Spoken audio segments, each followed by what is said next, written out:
దేవుని పరిశుద్ధ నామానికి మహిమ కలుగును గాక.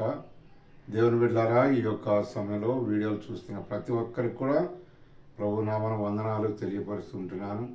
చూడండి, దేవుని యొక్క మాటలు మీ దగ్గరికి వచ్చినప్పుడు, వీడియో చూసినప్పుడు ఒక లైక్ చేయగలిగితే, ఒక లైక్ వచ్చి 10 మందికి చేరేదిగా ఉంటుంది వీడియో కనుక తప్పనిసరిగా లైక్ చేయండి, చూసి వదిలిపెట్టకండి.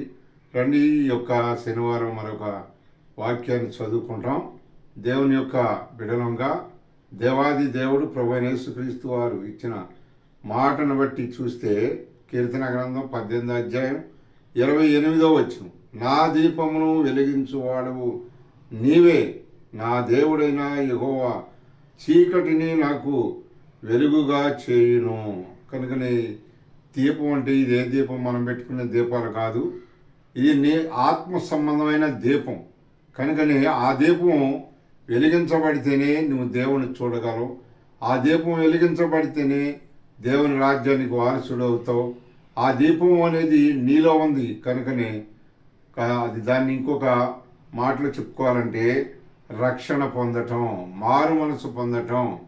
కనుకనే నీ ఆత్మీయ నేత్రాలు వెలిగించబడటం. కనుక అట్టి రీతిగా నువ్వు వెలిగించబడితేనే దేవుని రాజ్యాన్ని చూస్తావు, దేవునికి బిడ్డగా ఉంటావు, దేవునికి సొత్తుగా ఉంటావు. మరి నీ ఆత్మ వెలిగించబడిందా? నీ దీపం దేవుడు వెలిగించాడా లేదా అన్నది నిన్ను నువ్వే పరీక్షించుకుని యేసుక్రీస్తు ప్రభువారిని సొంత రక్షకుడిగా చేర్చుకుంటే ఆయన నీ ఆత్మ దీపాన్ని వెలిగించి దేవుని రాజ్యానికి వారసుడిగా చేస్తాడు. దేవుడు నిన్ను అటు రీతిగా చేసి బలపరచునుగాక. ఆమేన్.